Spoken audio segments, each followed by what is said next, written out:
Double checking. I would expect no claims. Quite frankly. All right, let's call our meeting to order. Very minimal that you. Approval of the agenda.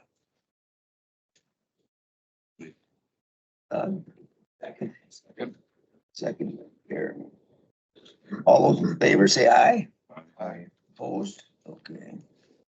Approval of the minutes from our last meeting, February 21st. We're in here.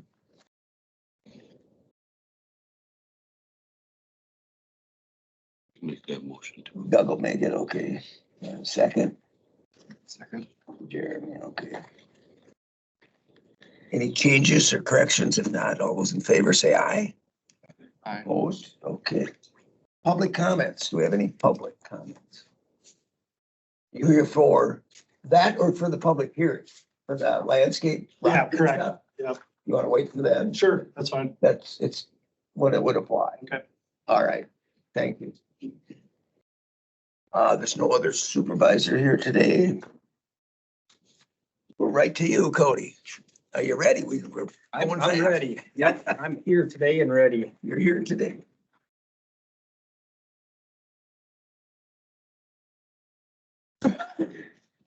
This is the time of the year where we get you to approve, I guess, or make a decision on the claims that I produced for the damage program. This year it looks like, so I printed out 5 copies and I handed out 5 copies. So I'm without a copy right now, but I think it's 10 claims on there. 6, 7, 8, 9, 9 claims. 9 claims. All right. Actually, would you mind if I know that has 21 data on it, 22 data. So we have, 9 claims on 4 different crops this year. And we've got geese, bear, and deer claims. So 3 species. We haven't had any turkey claims since I've started.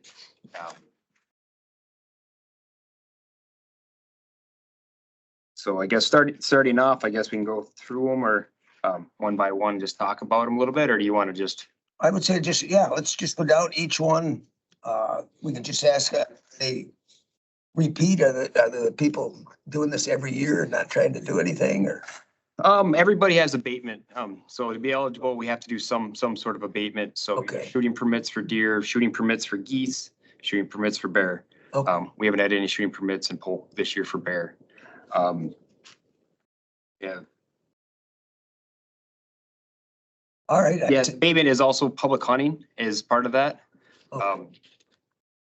So sometimes, we try to get fencing, shooting permits, or whatever we can, and sometimes public hunting, it's the other type of abatement that we want to have. With, audible deterrence too. So if we have guys that are shooting pyrotechnics at geese, try to disperse those before they get established in some of these areas. And everybody has met the requirements for abatement to be eligible for claims this year. Okay. We haven't had to deny any claims based on eligibility. So from the top, we've got Gary or Shorty Crosby. Usually he's got most of his claim is in Burnett County, and he had some in Polk County this year. So 2 counties, the max that he can get is 10,000 in a single ownership. And so the 1,300 was, he had 1,935 appraised just in his bear damage. He's also enrolled for deer in Polk, but we didn't appraise all of his fields to get that loss data. Okay. And so that was $1,900.35 off or $1,935 off of the bear, but you can see the subtotals. So you want me to go through? I chose to approve all of these just based off what they were. There's nothing to deny, or there's no waivers. Everybody met their shooting permit. Sure. I don't think we have to go through it. Yeah. Mike Jacqueline, he's had goose damage last year. He called too late in the season to be eligible for any claim last year, but this year, we got early enough, we started fencing and some shooting permits. But he did have some pretty good amount of damage within those, fields. One was in the middle that we didn't get, the geese out of the middle of the field until they had damaged the corn, or set back enough that didn't produce a. Tom Becker, he, is a new enrollee this year. Same thing, a couple years ago, he called, he's just too late and the notification for the damage, and the geese have already done the damage. This year we got enrollment started, early, and he had a fence that actually, there was no beans, and then the beans actually came back and actually produced a varied amount of crop over the damage. So we see that the fence actually just stopped his damage from coming across further across the field, but that was the last whose claim. We have two, well, I guess we have 4 deer. Derek Lortzen, he's been in the program for quite a while. His bean damage was a little bit lower this year, and so he didn't actually max the claim compared to last year. Bean prices were down, which actually reduces that off that max 10,000. So, and he did have some bear damage in one field that we appraised, and some deer damage in his corn. Adam Majeski, he always has some bear damage down there. We did trap and move some bears. And a very minimal claim there. Usually he has quite a bit more bear damage, but that's one of the fields that we see that he's irrigated. He's in next to the rice beds down there. Generally a lot of damage, but this year we moved one bear and that was just some early damage, and did for that one. Mark Renstrom too, usually has a lot more bear damage, and so we're seeing that really low this year. Bill Stockdown in Cushing, he usually has some pretty severe deer damage, but he does fill all of his permits, and shoots quite a bit of deer. We did some exclosures to see what happened on his fields this year, to see between areas that the deer could not graze at all or browse and areas that were open. So I was actually able to get some areas of the field that were not impacted to see what his crop would be like. And it was substantially different. Lonnie Olson was a new enrollee, sweet corn producer. He had some very extensive damage across his field. So we had staggered plantings, and for sweet corn. So every couple of weeks, I think he planted a different crop, and the deer started on the older stuff, and then worked in the middle of the field. And so when the outside stuff grew up, the deer just up the entire inside. He had shooting permits that he filled there. Sweet corn's a commodity that, just based on the acreage stuff, it's and the price of current market price, it's a max claim on that one. And I guess it was kind of surprising to me to see is how much more valuable sweet corn is per acre than field corn, and the inputs and the cost of seed. And then we have one nursery tree claim, which they lost 10 trees, and that's from the deer rubbing on them to the point where they're not able to sell those trees. If it didn't kill the tree, it deformed it enough that they wouldn't be able to sell it as a landscape tree. So you can see there's total appraised value or appraised damages this year. Just under $41,000 in appraised damage. And then as those claims work out, by the time they have deductibles and 80% payout of certain percentage of the claims, Polk County paying out $32,664.11 in claims. Barring 3 new enrollees and a max claim, it would have been down from last year, but that kicked us back up over year's numbers. So that was the bottom line, that 6 claimants, that was last year's. That's actually 21 and 22 was on another sheet that I Okay, this was 21 though, so it's going up a little bit. Not real high. think 22 was like 28,000. Okay. Is there any questions on any of the individual claims or? Anybody, any questions? I think we can take them all then. A motion to approve all instead of one at a time. I'll make that motion to approve all as presented. As presented, okay. Second. A second from Jared. All right. And as far as the damage program is, I know the winter's been direct opposite of last winter. I've had no calls about stored feed this year. Last year I was getting two, 3 calls a week.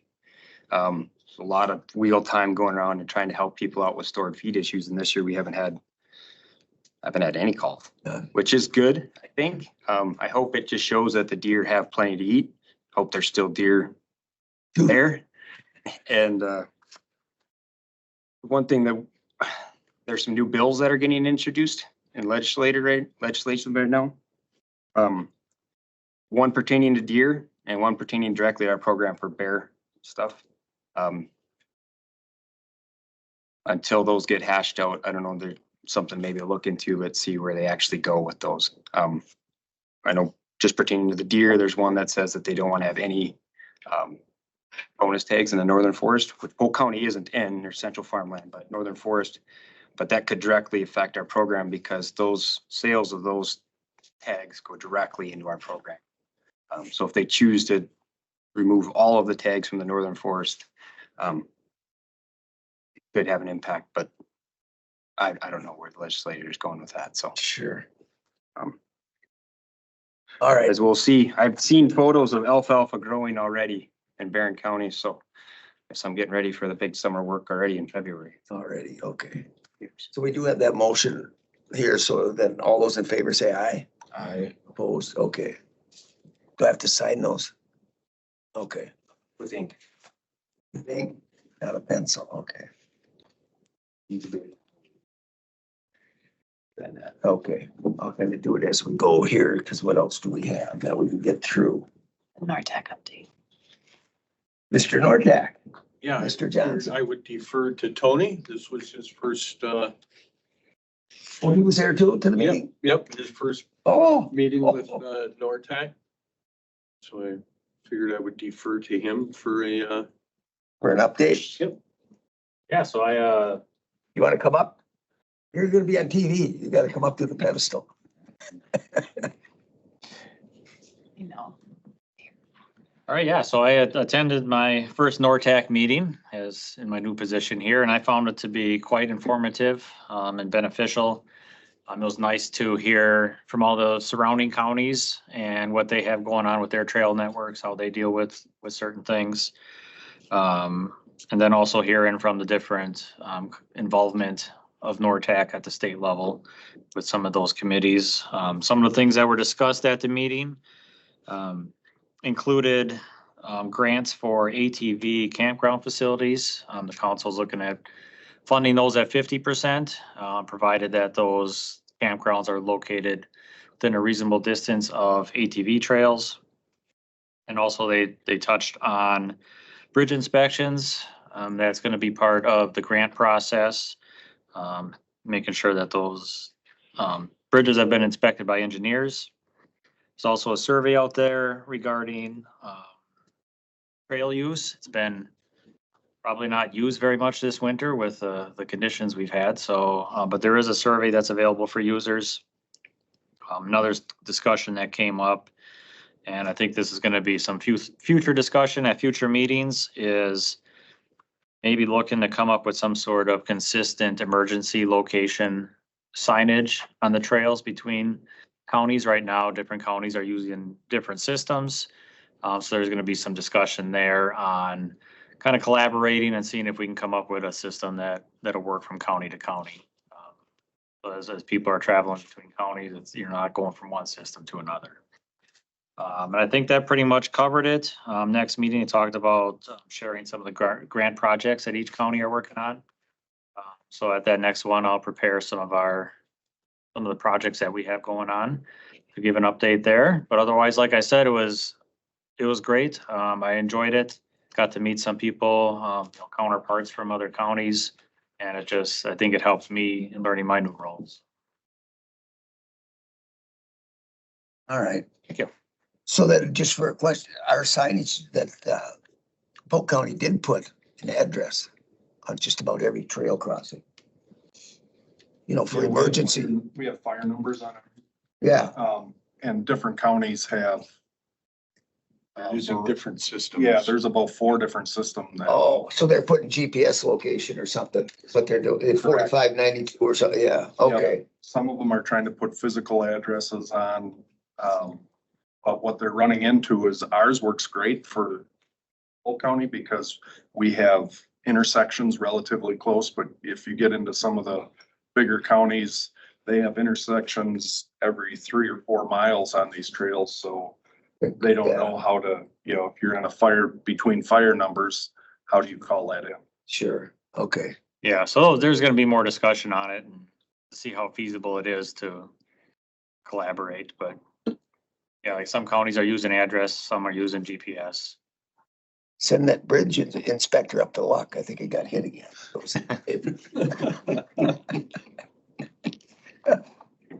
Thank you. Yeah. We got 10 minutes. Can we, do number 9? Comprehensive Trail Network update that? Sure. Can you do it in 10? Less than that. Okay. I'm gonna just give you a handout, and this is the original 13 P-TAG projects. Oh, okay. And I just want to give you an update on those.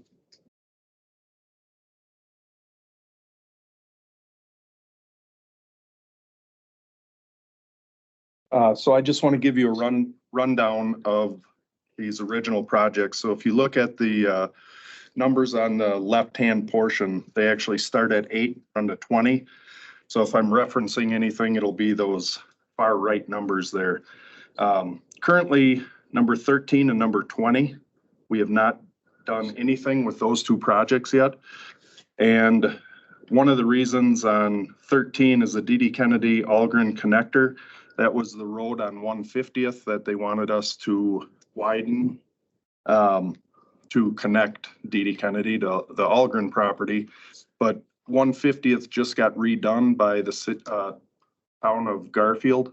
So that project is probably not real feasible to do at this time because it'd be really, really expensive. And I know we put $335,000 toward that project. But Mo and I discussed that, and we think that that one should be maybe tabled for now. Number 20, the cross-country forest loop. That one, we haven't come up with cross-country folks coming up with any area that they actually want to do an additional loop. We have worked with the Balsam Branch on number 19. So we helped them out. We built a warming shelter and we helped them out with some trail stuff and some gravel and straightening out some trails and taking out a bunch of different obstacles that they had on their trails to help them smooth them out. So we have worked with them on that, but we haven't come up with an actual alternate spot to do another loop. So we haven't done anything with that yet. Everything else, the number 8, 10, 15, 16, and 17 are virtually complete. There may be an amenity or 2 yet that we have to add, a light if we so choose, or some picnic tables, but those are virtually done. The intensive use park, number 9, Tony and I just had a meeting this morning with SEH. We're going to be bidding out the trail, actual construction of the trails and the obstacles. So that will be going out through SEH. The Woodley Dam and the Gandy parking are in essence complete as well. There may be another amenity or 2 there. but some of that, we're basing that on usage to see if we need to add any more as we go. So those will just remain open for now. You can see the current balance and everything that we've spent on each project to date. I know that there's been some recommendation to move on to tier 2 projects with some of the funding that we have of the balance, the remaining balance. It's my preference and recommendation that we don't at this point, that we concentrate on this list and get more of this done. We are pretty limited on our staffing. So to move on to more projects isn't very feasible for us right now until we get more of these completed. So that's your P-tag update. Any questions for me? I have one, Mr. Chairman. Go ahead. The first one that I have is on the intensive use part. Will some of this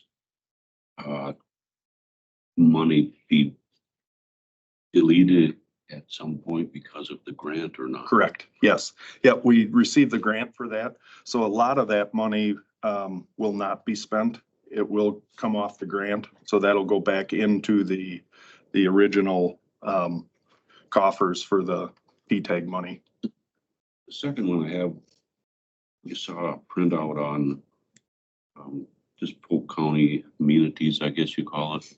And on the D.D. Kennedy, it listed camping, and I've been down there. I don't remember seeing camping. Is that there or not? No, there's no camping at D.D. Kennedy. Where did you see that? It was in one of these folder books, you know, where Oh, listed all the counties and what they have. And my wife was showing it to me, and I said, well, I've never seen any. no, there's no camping there. We'll have to see if we can find that to correct it. Looking for a chance to remember to ask. Mhm. Anything else? Okay, so the tier 2, what is there, another 13 of those? But then we have 26 projects and we brought it down to 13 or whatever. Correct. Yeah, so that second tier, I would like to hold off on that until we get more of these complete. Completed, so that you're not spread so thin, nothing gets done. Correct. Okay. Yeah, because right now we got a lot of these started and I mean, we have a third of them completed in my eyes. Sure. I'd like to get a bunch more and some of the bigger ones, the intensive use park is going to be labor intensive for us and then to get that done and completed. You know, so I guess I'd be looking at possibly in the fall to look at those tier 2 projects. Maybe, yeah, wait till November so that you can plan it for the spring. Correct. Go that way. Okay. Yep. Yeah, because I don't know if any of them have brushing that you would do in the winter. They might. So, Right. okay, that's all the questions I have. Anyone else? And just one more, Chairman, I believe it's the Gandy parking expansion. That was the, county partnering with St. Croix Falls for the restrooms down by the visitor center. Oh, it's yeah. And they've submitted the bill for that one, so that one should be, completed also. Yeah, I think they were just setting the pumps for the sewer stuff when I went by the other day. So they were just, I think that invoice. there's this many guys there now, so. How much was it? Our share was 150. 50. Okay. So that would be, is that on our list? Yeah, number 12. Well, that one might be done too, at least another check off. Yes. Yeah, number 17 is a little different. That's also Gandy parking, but that was one in Milltown where we added a parking lot. Sure. So, Okay, all right, thank you. all right, thank you.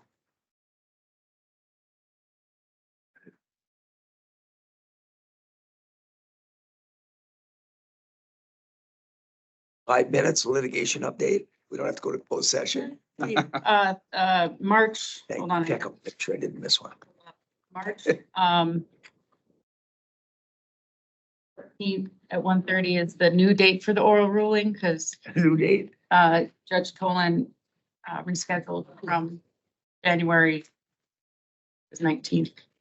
So March 14th is out. March 14th at 1:30. If anybody wants, I'm sure I can get Zoom instructions, so you could Zoom in and listen to watch the it, oral okay. ruling or come to the courthouse if you wanted that thrilling. That's the Wisconsin Realtors Association. And nothing to update on the Stour docking. Hard to believe. All right. Let's take a short minute break and then we'll be ready for, Okay. thanks, Cody. We'll be ready to open up, then we can do our public hearing. Open up. Start with Chad's, yeah. So we will be in recess for 4 minutes. Okay. I don't know if there's one to say. Sarah, you're doing the district change, you said? You open the public hearing? Yes, we'll open the public hearing. Okay. Are we just recording it here? Do we have the little recorder too or not? Just on Teams. then. Just on the TV one, isn't it? Okay, just to be safe.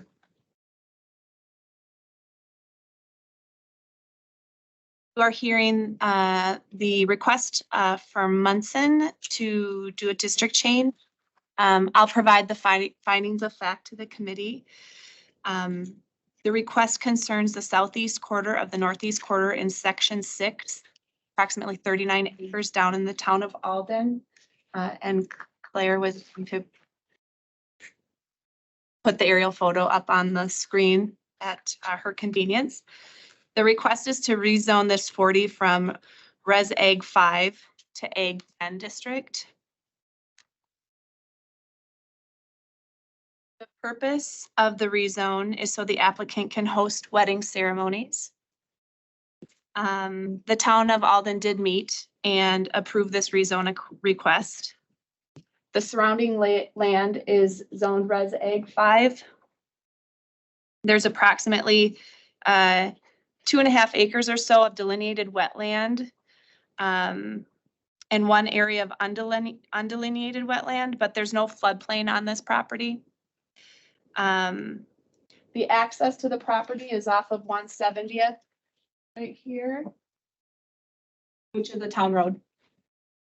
And the county provided proper class 2 legal notice prior to this hearing and did not receive any public comments on this request. So the conclusion of law is the change of zoning in this property to Ag 10 is supported by the town of Alden. The surrounding area is used mainly for residential, agriculture, or recreational purposes. So rezoning this property complies with our Polk County Comprehensive Plan, existing and surrounding land use, and would not have a negative impact on existing public infrastructure.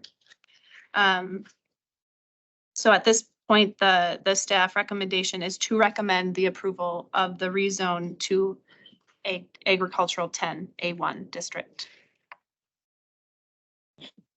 Okay, just gonna ask you, is Mr. Munson here? Do you have anything, do you want to come up to add anything or you're good? No, she covered it better than I could. Okay. Is there anyone else that for public comment for or against that's here? Okay, so there isn't, all right. Anyone have any questions? Make a motion to approve. Okay. Seconded by Doug.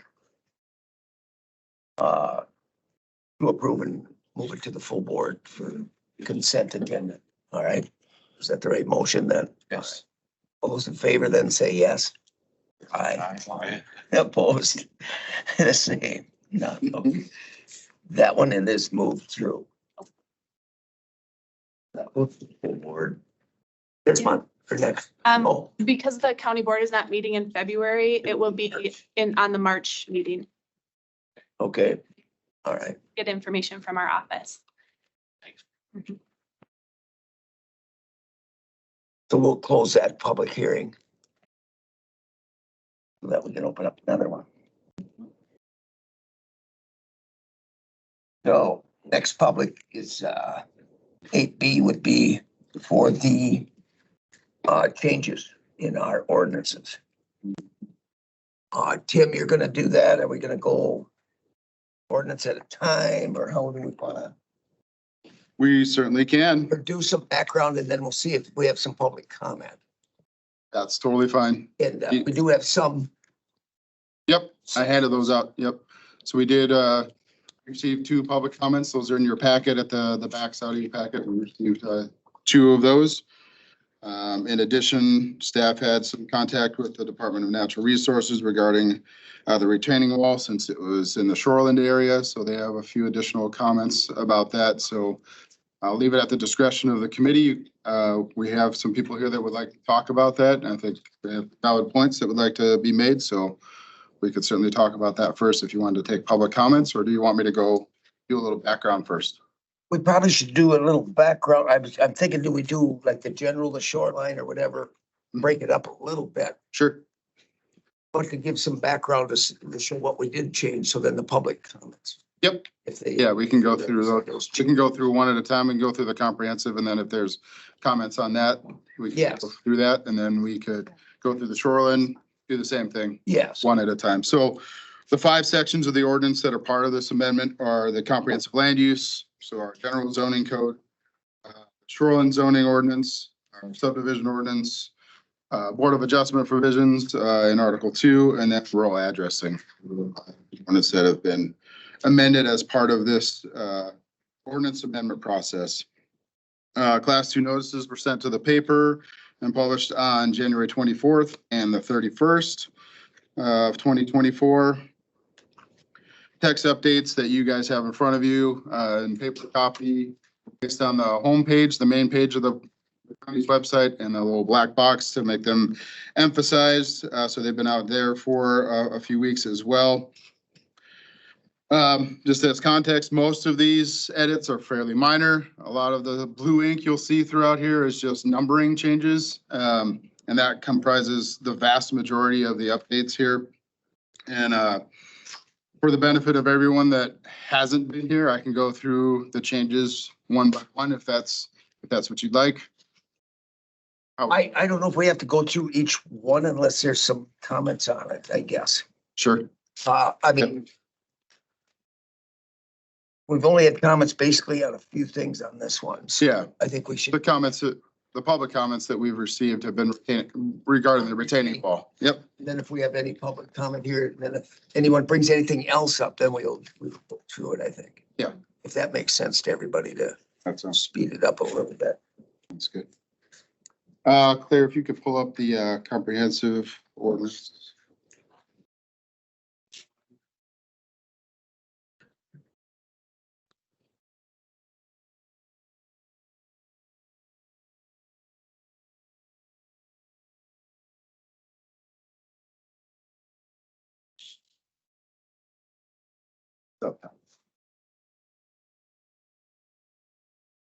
That one.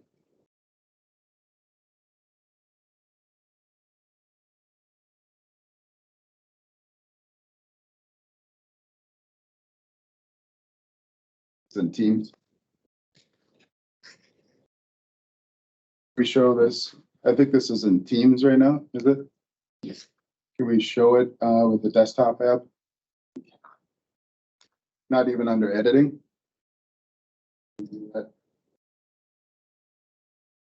Open in desktop app? Do that.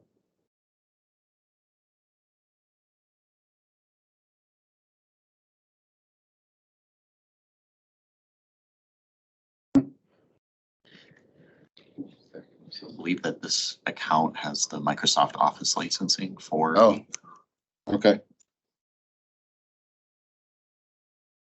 That's good. All right. Oh, Okay. I have to use the online. Okay, it's still loading, but we can go to page 7. That's the definition of retaining wall. You'll see that. Just to give everyone context, the last couple meetings, we had some issues brought up by our zoning staff that were talking about issues where some development that was happening along the lake that maybe met the definition of our retaining wall.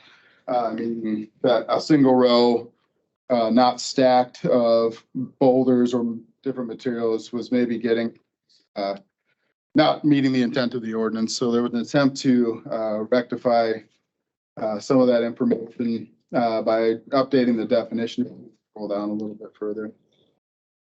The retaining wall, it'll be in red. There we go. It might be a little hard to read with the strike throughs here, but this is our original definition up here. It means an accessory structure constructed to hold back earth.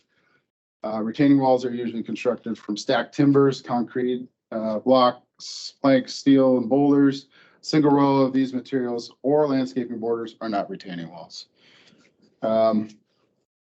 An attempt to address the issues that the committee brought forth and staff brought forth, meaning that a retaining wall, staff, committee brought up that we would not want to have those regulations just in the middle of a 40, like in the general zoning areas. So the retaining wall definition should apply to the shoreline area. So we define that as within 300 feet of the ordinary high water mark on a riparian parcel. A retaining wall shall mean a single row of these materials that is greater than 2 feet in height and or a single row of these materials placed in series or terraces within 6 feet of each other.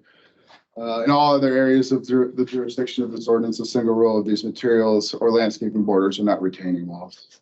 That was something that we put together as staff. There are a few issues with that. Namely, we talked with the DNR and defining it as a single row, no greater than 2 feet, what about 2 layers of that, 3 layers of that, any more than one, it wouldn't meet this definition either. So there's some issues with how this definition came out. In talking with the DNR, they were talking about a retaining wall as a retaining wall. So if it's holding back earth as its function, then it should be defined as a retaining wall. I think you'll hear in public comments too that there's some other defining retaining walls like this, and I think we should hear about some of those concerns before moving forward and resetting this definition. That's just our take as staff at this point. So That we would go back to the first 4 lines and take the rest out, Yeah. which is, well, we can adjust the 300 feet at some point, but stick with this until we can iron it out, okay, the original definition. okay, and then the 300 feet one, and that would come out too then. Correct. So this one would be red line now. We'd actually just go back to what we had. Just on those 3 lines, Yep. simplify, just so everybody knows that's what we would go back to Yep. that for now. Mhm. Okay. All right. Any further questions on that? Who do you want to? Anybody else? What?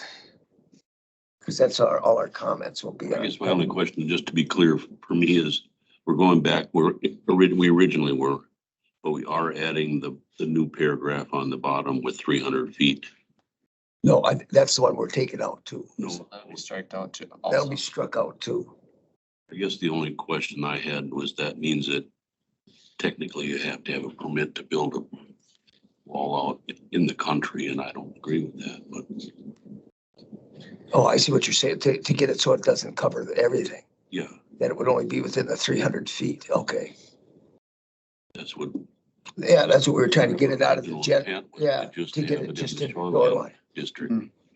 But the tricky part is now that we're doing a unified code, we used to have these as separate ordinances. The comprehensive land use was separate from the shoreline. Yeah. Now they're all under one code, so there's one set of definitions. So trying to put a definition that works for all those areas has been a challenge. So that's why we were trying to define it as within 300 feet of the ordinary watermark. That's where a lot of shoreline. So that would keep it, but it would keep it out of the general, Correct. everywhere. And it's. So we could probably leave that line in there. If you would like, yep. And it's associated with the That would- riparian parcel too. Yep. So that would just help define it, so it doesn't go into, if I'm out in the middle of a 40, built a house or something, some of these subdivisions, this wouldn't apply. Okay, that's a good way to catch, Doug, yeah. Okay, that's something we'll come back to after public comment. We'll look and see. Anything else in this one that was smaller in this, wasn't it? On page 45 of the ordinance. I mean, we do have changes to the tourist rooming house definitions based on state statute. Yes. So that's part of this That's- change too. That's what page is that? Yeah. 19 and 20. Okay, so that's in each one, isn't it? That's in both, yeah, the That's in- comprehensive and shoreline. Yep. Okay. See if we get any public comment on that. Because that's the one, okay, P and Q, okay. It'll be down, Claire. So it's in the R1 district. Yeah, this Teams is tough to read. Which page? Page 19 of 57. Okay, there it is. 18, yeah, 20. So these are the major changes that there's no CUP and it's the state is what we're going by. Okay. Correct. Okay, so that is, we're gonna do the state on this one. All right. Hmm. Okay, And the 3 month applying, the 3 month period for violations before you can apply again. It was confirmed at the last meeting too. okay. Mhm.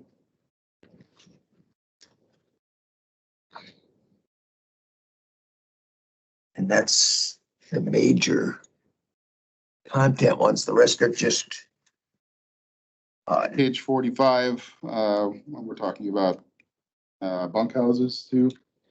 okay, that will be on this one, won't it? Okay. It's in bold.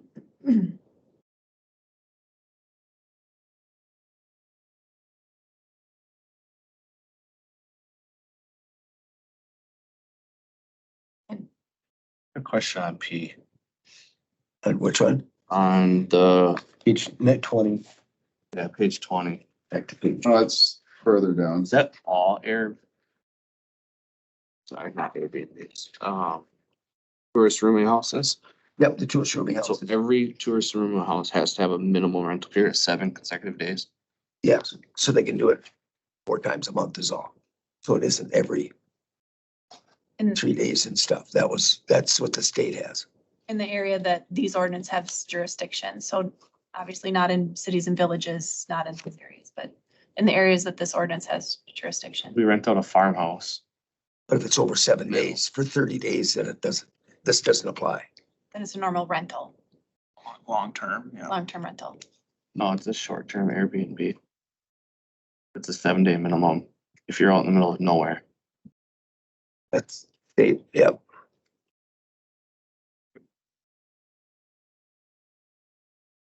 Tim, I could speak quickly to the bunkhouse change, Yeah. if you'd like. Yeah, let's get to that one too. It'd be number 10 on that, on page It's 45. all one word, yeah.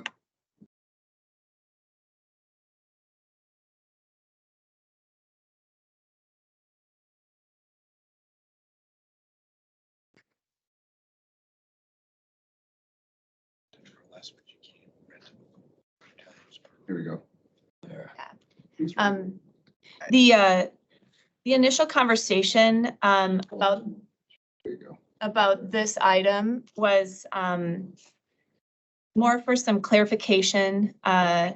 But with the removal of that language, we have a much larger content and context change with additional ramifications. I can go through those, but at this time, staff recommends leaving that bunkhouse language as is and not striking it at this time. Which is the cooking facility. Right. Okay. Otherwise, meet the minimum lot size would still be in there. Mhm. Okay. Yeah, so this is the other two pieces, 6 and 16 there were consistent pieces between the comprehensive version and the shoreline version. Okay. Shoreline version had that stuff in there for whatever reason, didn't have it in. Okay, here, so they were added because they were missed. Okay. Yep. All right.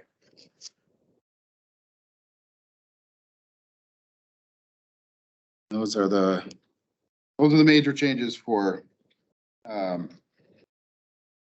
general, unless you want to look at the Board of Adjustment. It's basically that we just made it consistent so that appeals happen within 30 days across the board.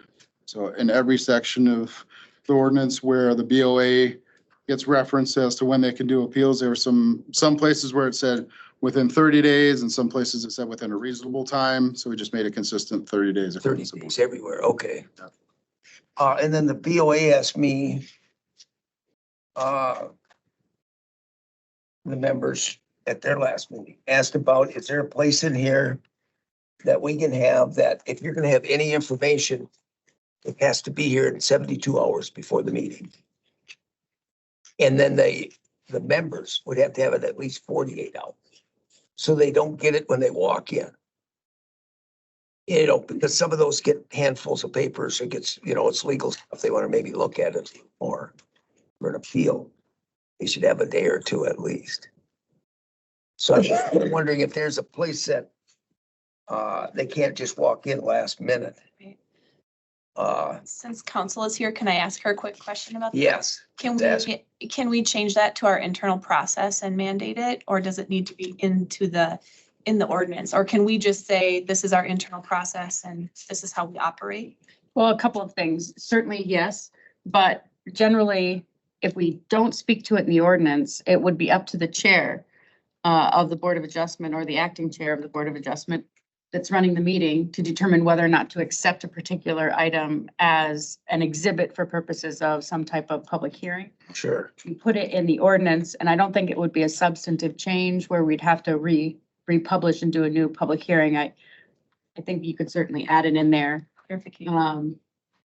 But without that, as long as you communicated to an applicant and communicated in a posting for a public hearing, Okay. saying that all exhibits will only be received by the Board of Adjustment if received, Well, I'm thinking 3 days so they can get it 2 Right. days, because you'd have to So, process it. If it makes sense that we get it, because it would be like us with this, and you'd be doing this, somebody walks in with a great big stack of papers and says, I want this in here. right, no, I think as long as you're communicating both to the appellant or the applicant, whoever is, going before the Yeah. Board of Adjustment, and to the citizens who would Because have it's reason easier. to speak, you'd have to let them know that, hey, if you want your exhibit accepted as an exhibit, you need to get it to us ahead of time. I had If you it, don't communicate that, I don't know. but if it's in the ordinance, we get something to fall back on. Otherwise, they could absolutely. still come in like right now and just walk up and say, okay, it doesn't say that anywhere. Here's my stuff. If it's in the ordinance, we could communicate it in the public notice. Sure. Is there a spot we can kind of put it? There should be, yeah. I mean, the schedule notice or something, notice of a hearing shall be advertised as required by law in these rules. Yeah, we have. Could it be added under section 2:172? Yeah, the meetings. It would apply then to variance applications and administrative appeals. Yes. Anything for the Board of Adjustment. Yeah. As long as council says it's not substantive changes, and add those in for the. It's a procedural, isn't it? Yeah. Right, it's it's Okay. not changing anything. So if it would fit under that 2:172 meetings, it just stuck out. Okay, that was about the big thing that's all they said that day was that. So, okay. All right, anyone else questions, or we'll have some public? Yeah, that's it for the comprehensive. Yep. So Okay, let's do that then. So now. Yes, sir, you come up, state your name.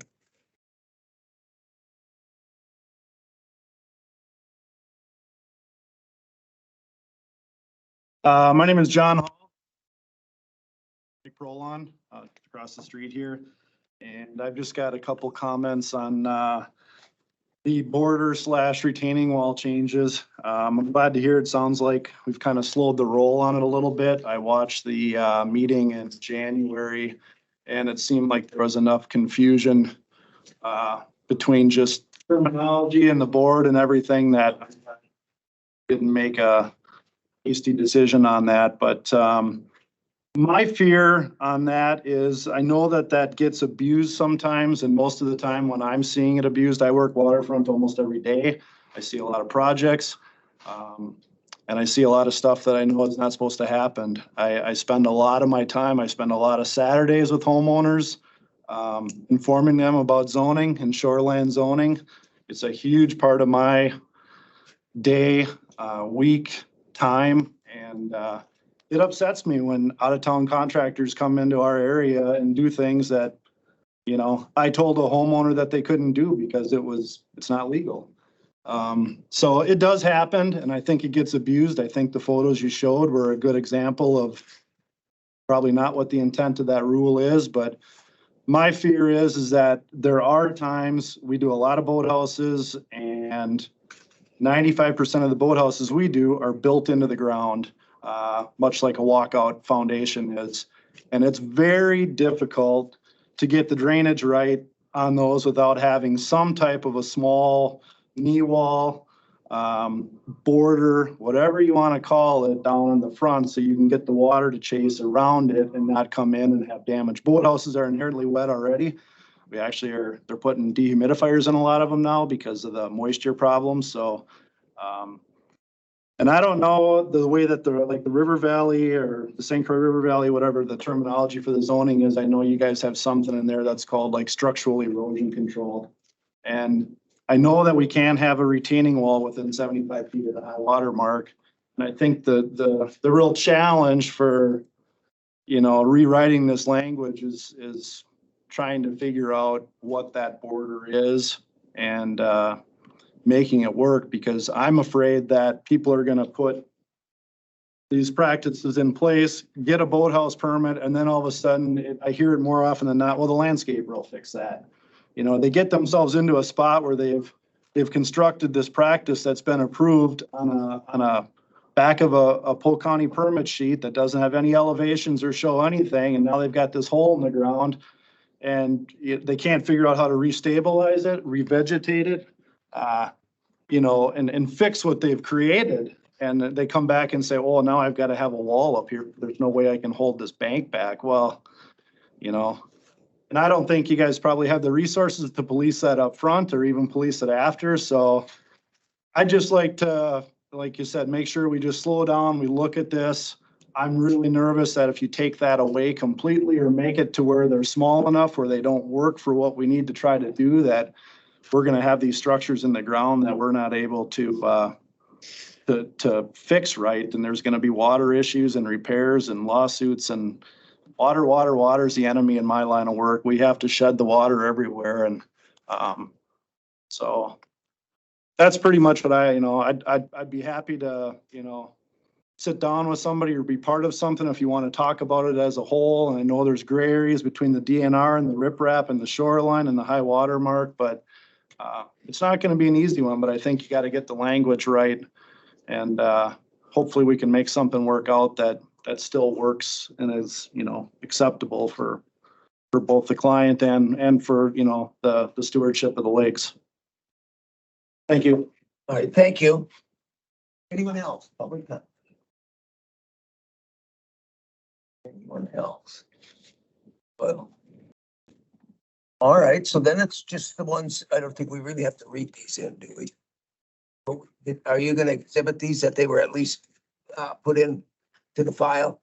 Yep, I can do exhibit 1 and 2 for those. I would, let's put them in as exhibits, so at least photos were presented. So that they are in there. So this might help us with our explanation of it or whatever definition when they come. All right. So do we have any comments? Anyone else yet? After these, what were there the two changes was leave the kitchen and the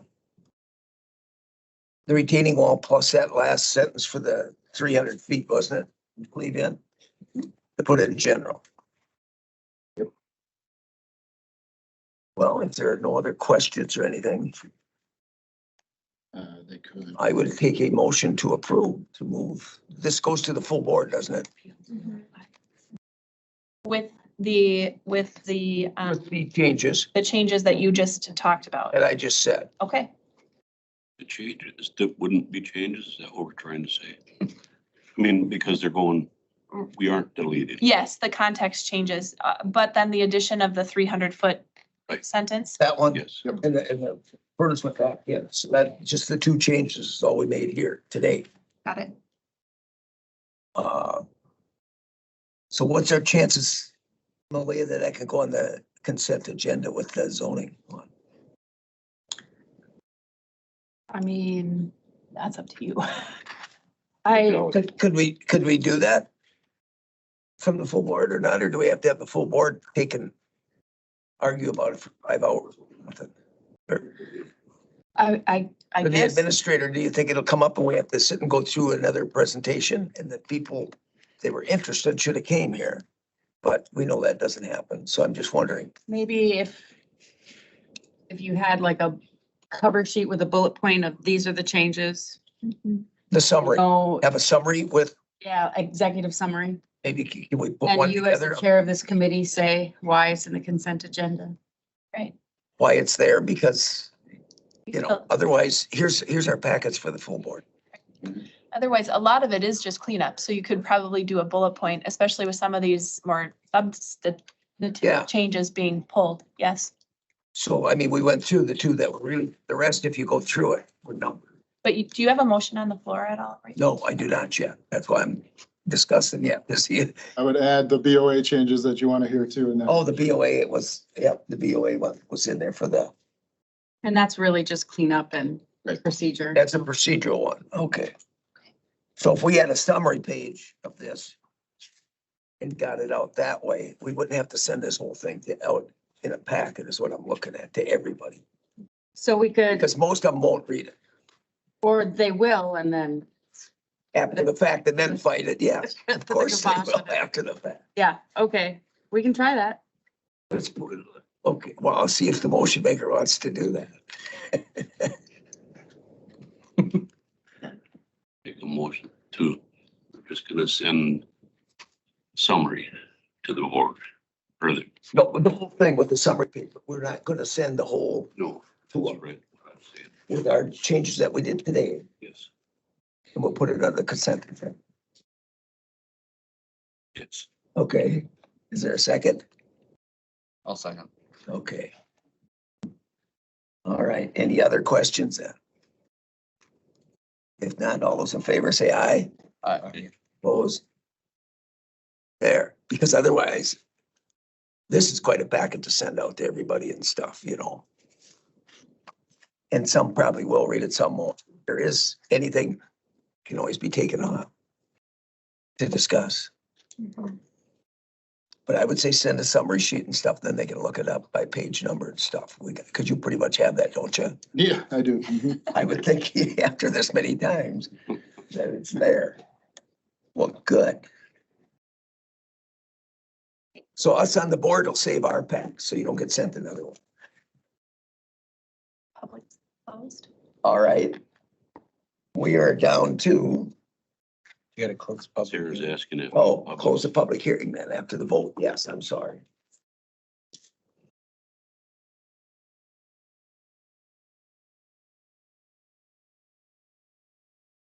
We had our update. The work plan review. I actually didn't do a division update yet. Can I give a quick one? Oh, number 10. 10. Yeah.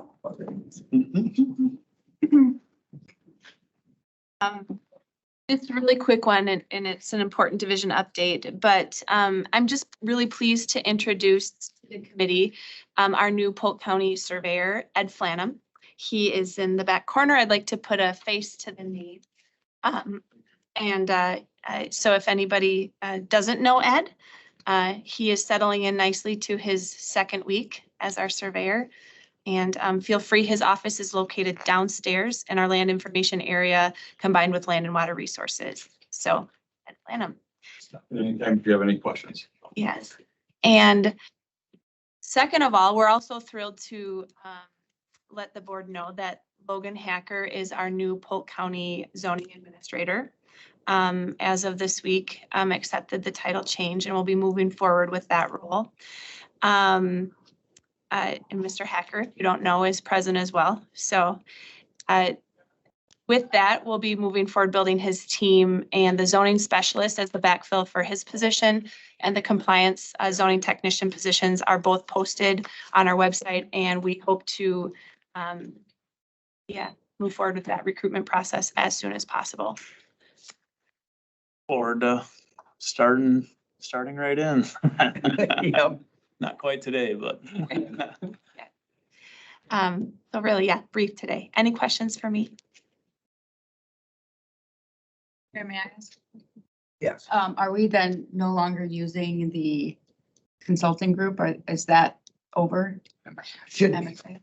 I don't think we need MSA anymore right now. Yeah, at this point, I think they're still on some sort of a retainer, but we are not moving forward with, that contract. So if they are, I wish you'd cut the retainer. Cut our losses. All right. Thanks all. No, you gotta stay up there. Why? No. You work plan, identify subject matters for the next. Oh, okay. You want to talk about the work plan with me here? Can I sit? So we have, we just have several, I was looking at my notices. We just have several like district changes and conditional use permits that are coming forward, but all, I think, March 6th, and then one out to that first meeting in April now. So it seems like we're scheduling them for that first meeting of the month, and it's working out okay. So the elimination of that second meeting so far has been pretty seamless. Okay. I'm just looking with the elections in April, will that screw that up, that one meeting to have a CUPs and stuff at the first meeting with people and everything? Well, that, I mean. That would be in May. That would be, yeah, it would be in May, wouldn't it? It wouldn't affect April. It wouldn't affect April's yet, yeah. Right. Okay. So I mean, I guess we can see what we have So we have, yeah, applicants and because if we have an organizational meeting in that and then have a conditional use permit. conditional use right away, that could be a little hard for a new group. Yeah, and I can certainly take a look. If we don't have a lot of applicants, we can also not have any public hearings in May and go into June. Okay. So we can take a look. Okay, so we're pretty much, after this ordinance stuff, we're down, we can do one meeting a month then and keep up with luck. Certainly gonna try. Okay. All right.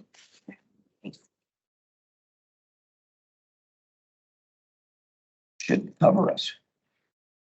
Number 13. So there's no meeting in the first. There's no second meeting. That one already. Yeah, so we're sitting pretty good now. Let me show you what. Second. All those in favor say aye.